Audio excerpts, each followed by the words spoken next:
the Poznanski in London, England. What can you tell me about ghetto life during that period up to, say, the end of 41? As far as relationships were concerned, you were living in these very cramped, very deprived conditions. What were relationships like for you? Well, to start with, of course, facilities were lacking. We had insufficient water even for washing ourselves. There were no baths or anything like that available. You had to wash yourself. Privacy was virtually non-existent. And also we were thrown together with people from various walks of life, which we did not experience before. So at first, as a child, as a young boy, I found it probably fascinating, but eventually some of them were quite, well, not funny, but, you know, humorous, but in most cases it wasn't very nice. Apart from anything else, you had to live virtually intimately, just behind the curtain, with so many people of various ages, and everything that they were doing, everything they were saying, there were really no secrets, and this was a type of life which might have been interesting to a young boy to start with, and subject to a few jokes eventually when you found out certain things about people. But in reality, it was a complete lack of privacy and complete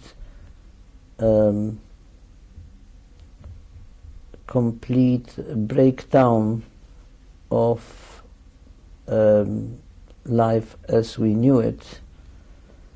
And that was on top of everything else. That's why I say we could not have any classes or any teaching in our own apartment. It was impossible, and we had to go, well, mainly we taught in among the Poles, or some of the Jews still had a little bit more space for some reason, and the classes which we taught were very small, minimal, actually something like between 5, 6 pupils the most, sometimes 4, and sometimes just 3.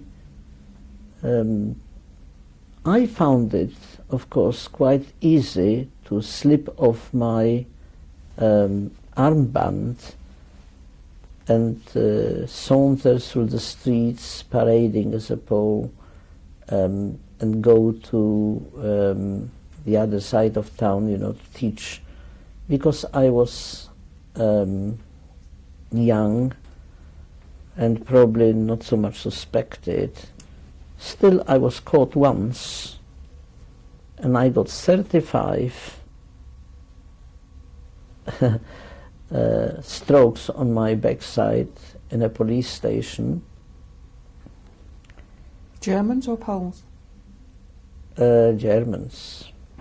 And it was cut of 9 tails, or whatever you call it. And it was, I spent about 4 days sleeping on my stomach and having cold compresses.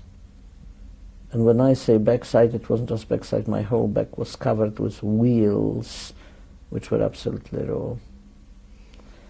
So it was... and how were you caught? Did somebody betray you, do you think? No, somebody who might have recognized me, or I don't know really. You know, I was just caught in the street. Hey, you, where are you going? You know, you are a Jew. And did you look Jewish, in your opinion? No. What was your colouring? Well, I've got blue eyes and fairly light hair. I haven't had distinctly Jewish features, and that's why I wondered. But there you are. We said at the end of the last tape that you that you knew there was a Jewish council in Wielun. How much did you know about them, what they did and how they operated? Well, they were very supportive in some cases and tried to... Their main role was a liaison, really, between the Jews who could pay the bribery and the Germans who could accept the bribery. I don't know if there was anything else which they did do. It was a very controversial position to be on a council, and what we didn't regard them very highly, and eventually they paid the prices. The price, you know, for whatever they did. They were all, I think, killed or shot the same way as anybody else. But for as long as it lasted, I suppose they did some good. You mentioned this very necessarily intimate living that you had to endure, and I wanted to ask you, to what extent were you and your mother, because you had an earning capacity and not from other Jews, to what extent did the other people know what you were doing, and was there any jealousy of the ones that lived with you? I don't think it was jealousy, because most of the inhabitants of the ghetto had some sort of a source of income. They were artisans, or they were doing something to earn a living. They had to earn a living one way or another, whether from other Jews or from anybody else. A lot of them were employed directly by Germans. If a German wanted a new suit or a new jacket or a new pair of boots, he had to come to a Jew because the Jew was cheaper and gave him much better service. So I don't think there was a great amount of jealousy, and also we could not keep it really secret because we had to advertise. We wanted pupils. And if you don't ask for them, you see, nobody would know that we are actually supplying this service. And did you develop any particular friendships with young people of your own age during that time? Not deep friendships, but mainly with non-Jews, because, you know, there were not many. How much were your different situations a topic of discussion between you, or was that something to be avoided? It was something to be avoided. We tried not to get involved. But eventually, when it came to our escape, I mean, we were helped by a woman who was a Volksdeutsche, and my mother was hidden in her toilet during this time. Just before we get on to that, I wanted to ask you about your relations with your mother during this time. Well, it was a relationship. I thought I didn't get enough recognition for what I was doing, you see, and I was a little bit peeved about it. But of course, she was very preoccupied and very busy. Our main concern was to help our family in Piotrków, and I don't know if there was any resentment of the fact that I used to go off playing my harmonica and doing things. But of course we were very concerned for each other, and there were just the two of us. She slept on a little sofa bed, and I had something like an enlarged cot actually, and I was sleeping there. Did you have bad dreams? I don't remember, to be quite honest. My bad dreams started much later. And what about hunger during that time? Well, in Wielun we still didn't suffer much from hunger. There was sufficient food, maybe not the food we really liked, And, you know, you couldn't have chicken soup and with chulents and all that. You know, there was no beef. We had to eat what we had. But there was no hunger as such, as far as I remember. And how did you manage for heating? During That is talking about just us. I don't know about other people who may have suffered great hunger. Did you see any evidence of that in the streets in Wielun up to the end of 41? We did see evidence of some of it, yes. There were hungry people, definitely. Were there Jewish police in Wielun? Yes, militiamen. Did they ever? How much did they impinge on you and what you were doing? Personally, no, they did not. Because they knew us, we knew them. What were people's feelings about the Jewish police?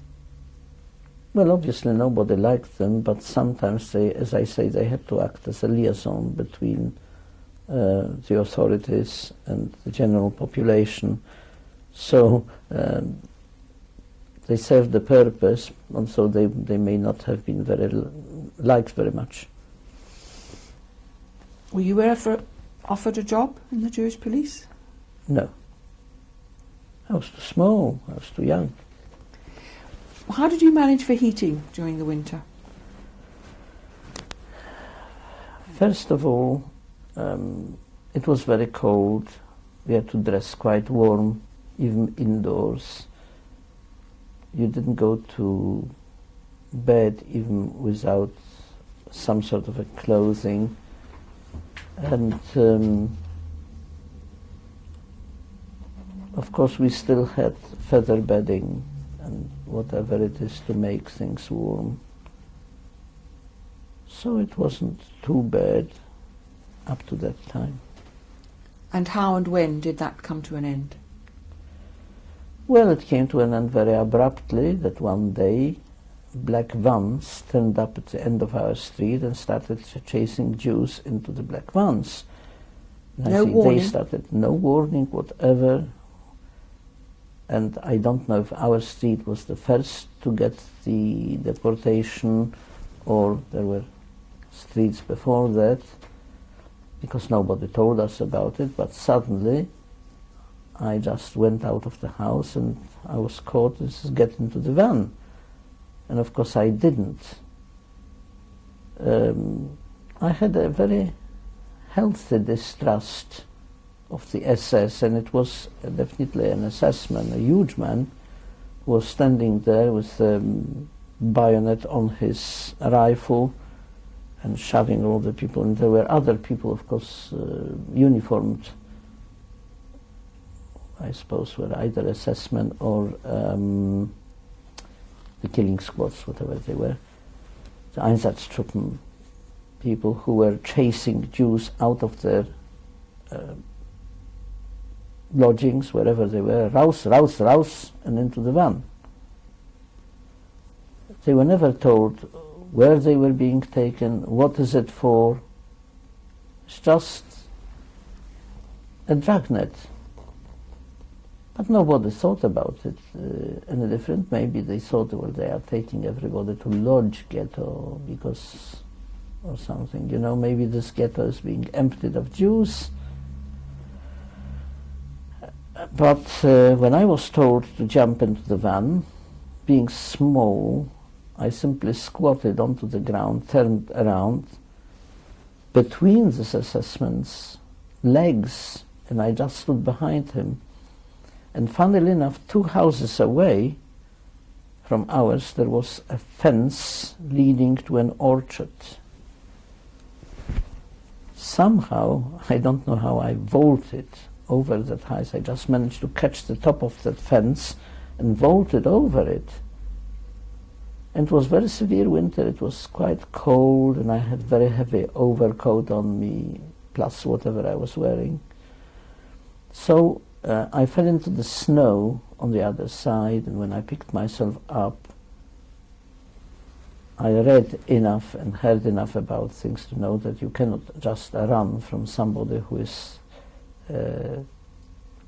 pointing a gun at you, and you have to zigzag between the trees, and it was an orchard, so there were trees. So I managed to get behind the trees and zigzagged a little bit here and there, and I ran away. Simple as that. But first of all, somebody was shouting, "Stay schieße," you know, I'll shoot at you. But eventually a few shots did run out, and I don't know whether they were shooting in my direction or into the air. I couldn't tell. I simply ran. When I came virtually to the end of the orchard, there was a very deep ditch.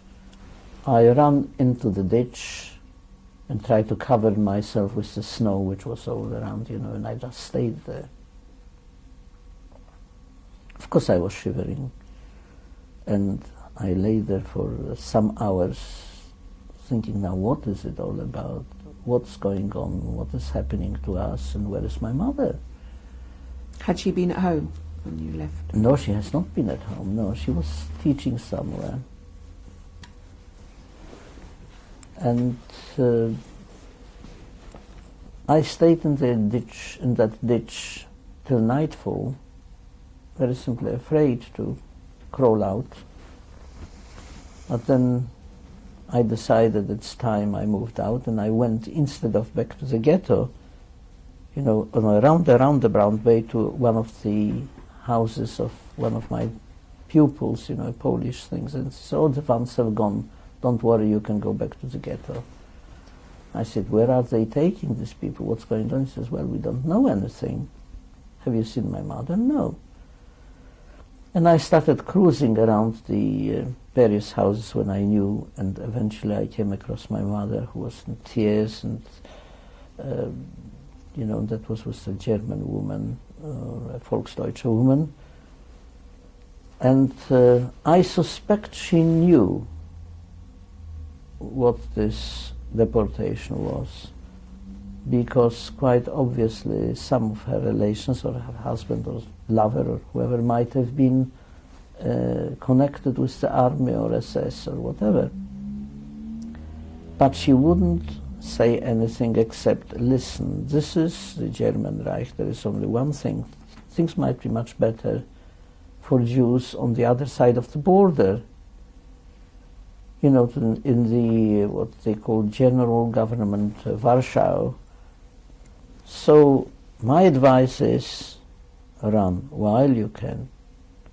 So we said, how are we going to run? How are we going to run away? I mean, we are Jews, and you cannot move out of the ghetto without an armband. They recognize. And he says, well, you have to take a chance.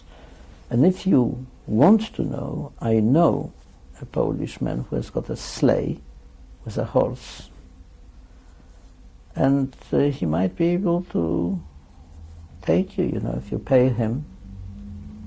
Of course, we had money, that was one good thing. So we managed to contact that Pole, who was living on the outskirts of the town, and we went back to our, if I can call it an apartment, but on our lodging, collected the few things which were necessary, but not into bundles, because we were told that if you are going to cross any borders, remember, you may have hours and hours of walking through snow, so you better take as little with you as possible. But we took little bundles of things, plus let's say I put on 3 shirts and 4 pair of underwear, and you name it, whatever I could put on me. And I stuck my collection of postage stamps, whichever I managed to collect, not the general collection, but whatever I collected in Wieluń, stuck it between the shirts, which I was wearing, 1 or 2 shirts, and buttoned myself up, and off we went. And by sleigh, he took us. It was about well after midnight, and there was a curfew, of course, but he knew his ways where to go, and in weathers like this, he says, there will be no Germans on the road, you know, they are all somewhere warming themselves with a glass of schnapps or something. And he charged us quite a lot of money, and he took us to the next town, which was Krzepice, a little township in the direction of Częstochowa. Częstochowa was already beyond the Reich border and in the government side. The main difference is that while we still had German marks beyond the border, they had zlotys, different currency, but a mark was worth 2 zlotys, and on black market even more, probably 3. So we were well away this way, and that's why we could help our family before Piotrków also, because a mark had a much greater value than the Polish zloty. Can you tell me when this was?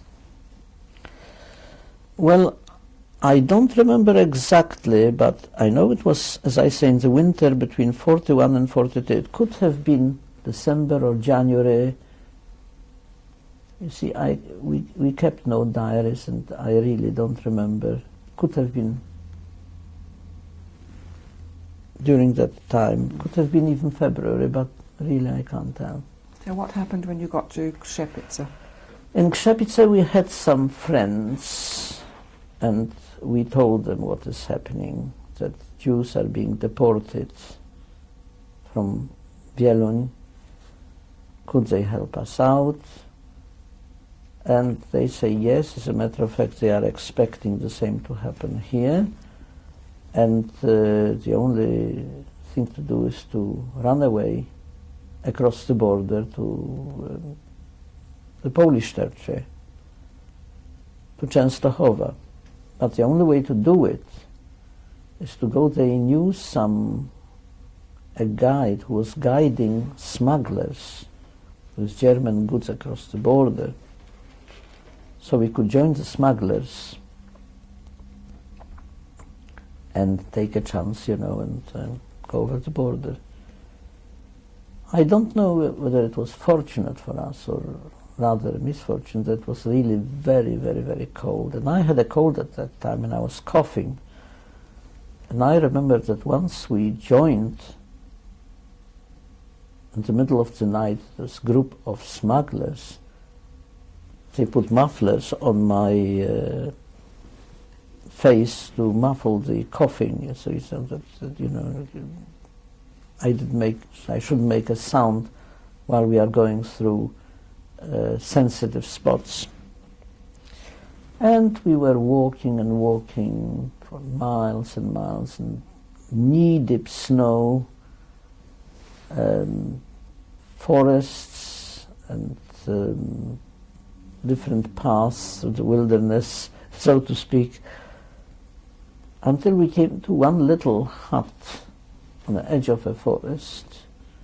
And when we entered this, they took off their rucksacks and say, right, we crossed the border. It was already daytime, daybreak, the next day. Of course, it cost again an awful lot of money to pay the guides, to pay the smugglers for having us. And with lighter hearts, we were already walking next day, after a brief respite. I think we had something to eat, I don't remember what. It was still in a little village, so there was some food available. And we walked towards Częstochowa.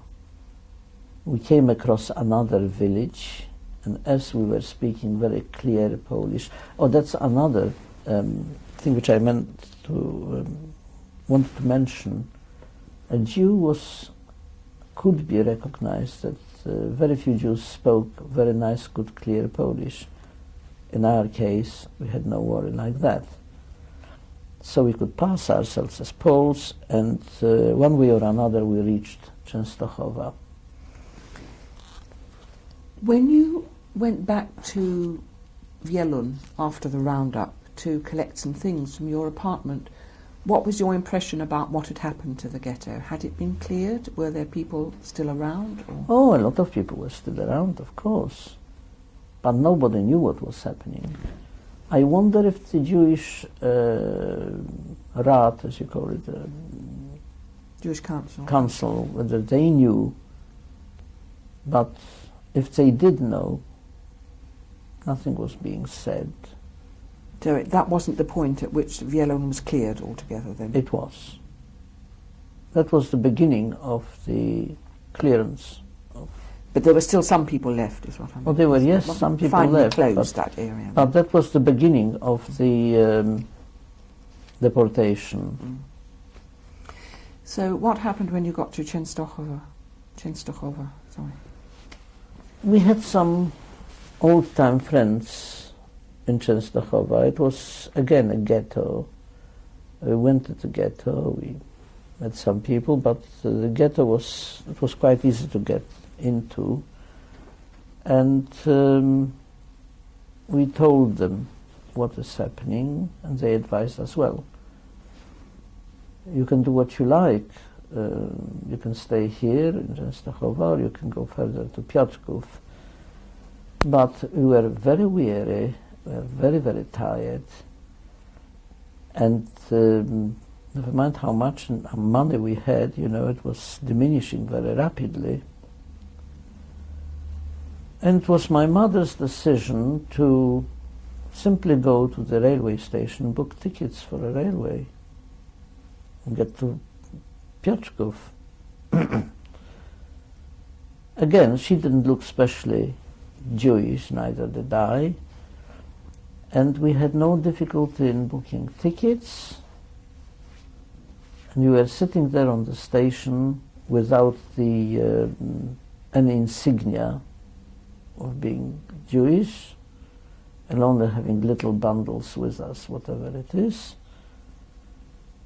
And the train arrived at the platform, and we boarded the train. We entered a compartment with 5 or 6 German soldiers. And somehow my mother thought that it would be the safest place, you know, to travel. And as we entered, the train was very, very full, very crowded. So as they saw a good-looking woman and a young boy, they made space for us, German soldiers. And my mother was sitting on one of the benches, and I just sat on the floor. And when the train moved off, I took out my harmonica and started playing. That pleased them immensely. And even the guards and any control, they went simply by the carriage. Nobody bothered us throughout the journey. We arrived in Piotrków. How long did the journey take, do you know? I don't remember. But at least we were comfortable in a train, and nobody bothered us. Did you have any papers if they'd asked? No. We've come to the end of this tape now.